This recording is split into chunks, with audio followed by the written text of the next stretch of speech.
The Glazers are going. Now the fight against Qatar for Man Utd's soul must begin.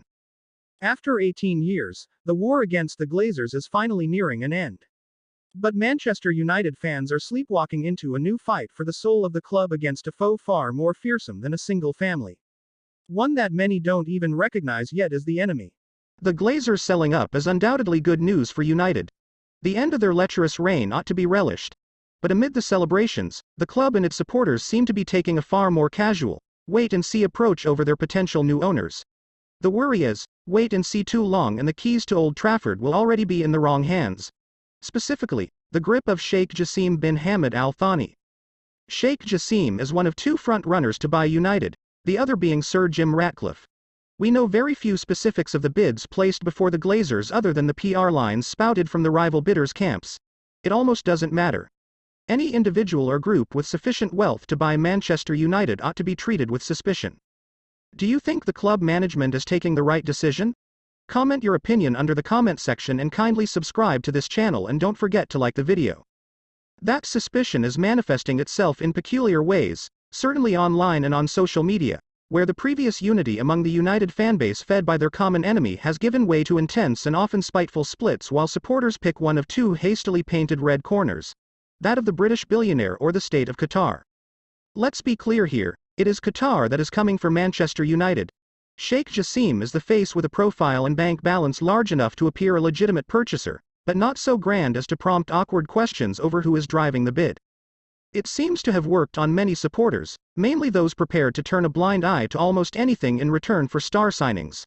The rest should be pushing back harder against the possibility of Manchester United falling into the hands of an oil state, the very real prospect of one of football's grandest institutions being used to launder a nation's reputation. If you're not sure why Qatar is so keen to divert your attention and sentiment, you haven't been paying enough attention in recent months. Here, courtesy of Amnesty International, are just 6 things you ought to know.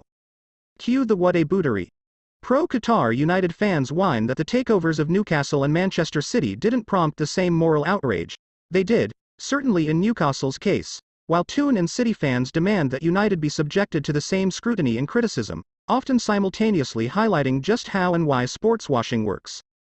Qatar tried it with the World Cup and, to an extent, it worked.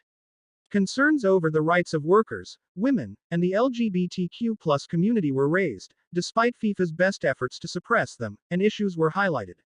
Then almost unanimously ignored. Those conversations, though, have led some pro-Qatar United supporters, as well as some Newcastle fans, to claim that the clubs can help further those causes from the inside.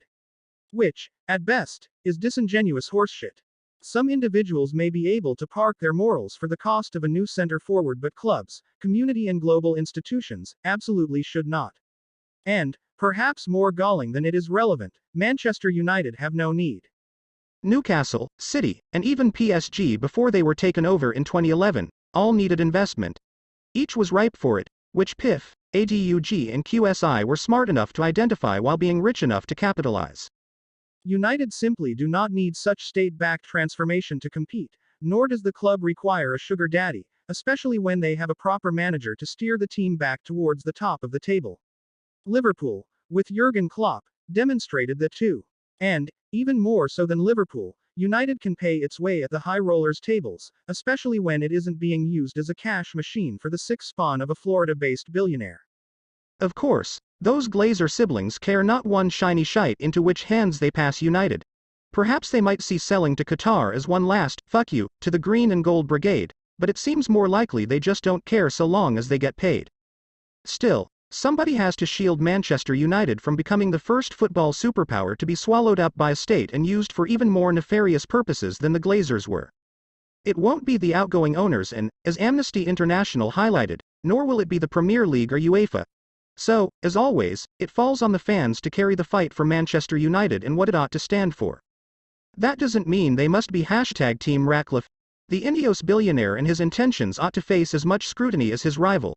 But United supporters urgently need to take arms for another fight before the theater of dreams becomes the latest, grandest stage for Qatar to red and whitewash its reputation.